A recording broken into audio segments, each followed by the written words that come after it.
All right, let's dive right into one of the most intense moments in the story. We're breaking down that epic showdown from Chapter 9, The Verdict of the Void. And let me tell you, this isn't just some abstract philosophical debate. It's a battle of ideas that gets very real very, very fast. So let's start with a huge question, one that really frames this entire conflict. What is power if no one believes in it? I mean, really think about that. We're not just talking about a jester versus a judge here. Oh no. This is a throwdown over the very foundations of authority and reality itself. So keep that question rattling around in your head as we get started. Okay, so picture this. The scene opens in pure chaos. You've got the hustle and bustle of a marketplace, all that vibrant energy, and then, suddenly, it just curdles. It turns into this heavy, suffocating silence. Because the high judge, he's just stepped up to his podium, ready to slam his rigid sense of order down on everyone. Now, you gotta understand, this judge isn't just some guy in a robe. He is the system. He's the living, breathing embodiment of established, unmoving order. He's not here to trade in spices or silks. No, his currency is morality. He sees people as, like, walking balance sheets, accounts to be settled and moral debts to be paid. And this, right here, this is the absolute core of the conflict. You see, the judge's world is all about the static must. Think fixed rules, unchangeable laws, everything in its proper box. But the jester, he's the complete opposite. He represents the fluid becoming of the Grungold Nar, this wild, chaotic, natural world that's always growing and changing. So, what's the judge's game plan? It's actually pretty simple. To deal with the jester, he feels he has to define him first. The jester has to be weighed, measured, slapped with a label, and forced into the judge's neat little system. You know, it's the classic attempt to tame something wild and untamable by forcing it to play by your rules. And this, folks, gets right to the heart of it. The judge is trying to take the jester's absolute itch, that's his true, indivisible, sovereign self, and just shatter it. He wants to turn him into a divisible self. Basically, he wants to make the jester just another subject of the state, something that's defined and controlled by the outside world instead of from within. So, does the jester plead for mercy? Does he argue his case? No way. See, if he did that, he'd be playing the judge's game, admitting the court has any real power. So instead, his first move, his first act of defiance, is just pure, loud, unadulterated laughter. And listen, this is not just him thinking something is funny. This laughter is described as a conceptual weapon. The best way to think about it is like a void mirror. It doesn't try to punch through the judge's authority. Instead, it just reflects it right back at him, exposing it for what the jester sees it as, a big, hollow theatrical performance. All show, no substance. And boom, here comes the jester's killer comeback. He completely flips the script. The judge is standing there thinking he's the master of the law, the one pulling all the strings. But the jester just calls him out. He says, "You're not the master, you're the prisoner." He argues that the judge is totally enslaved by the very symbols and systems he thinks he commands.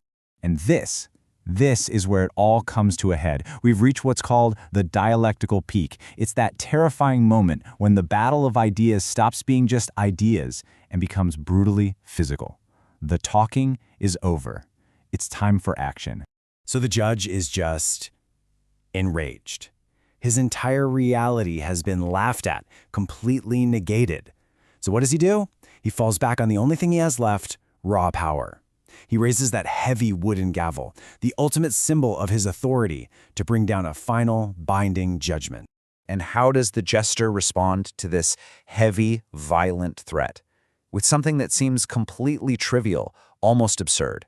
He just shakes his little fool's rattle. That's it, a toy against a weapon. It almost seems insane. But of course, that rattle is so much more than a toy. With that little shake, the jester starts to peel back what the story calls the veil of Maya. And what is that? Well, it's basically the shared illusion we all agree to call reality. He's about to pull back the curtain and show everyone what's really going on beneath the surface. And the result? It's absolutely stunning. Before that gavel can even come down and strike the block, it just disintegrates. It turns into rotting sawdust right in the judge's hand. And his fancy velvet robes?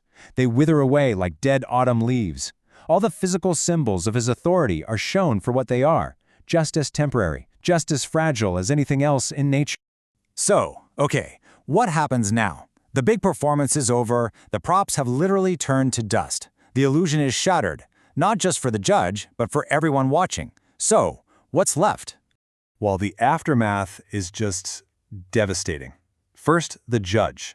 He's not a symbol anymore. He's just shivering mortal man. His power is revealed to be nothing more than an illusion of objective value. It was only real because everyone agreed it was real. And the crowd? Oh man, they're just left staring into a void. Their entire belief system just got deconstructed right in front of them. What we just saw is a perfect demonstration of a core principle in this story: verdant absurdity.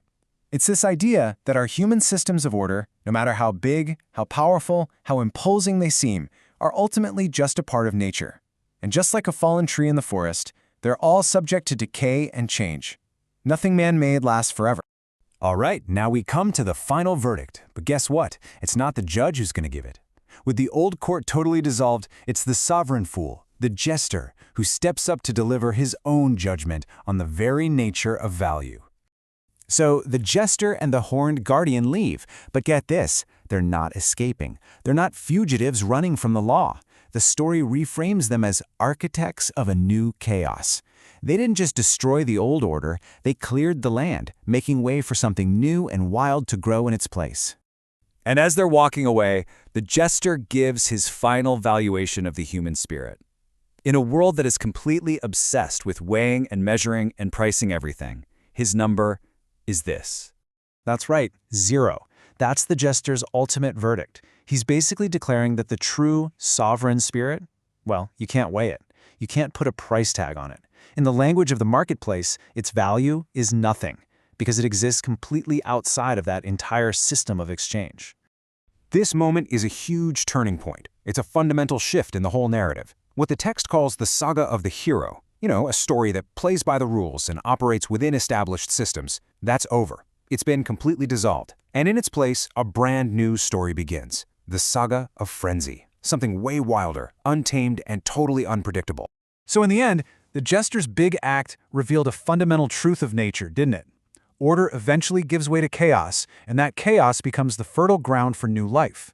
It's the ultimate proof that even the highest, most powerful seats of judgment are just temporary. Inevitably, they all rot back into the soil for the grass to grow.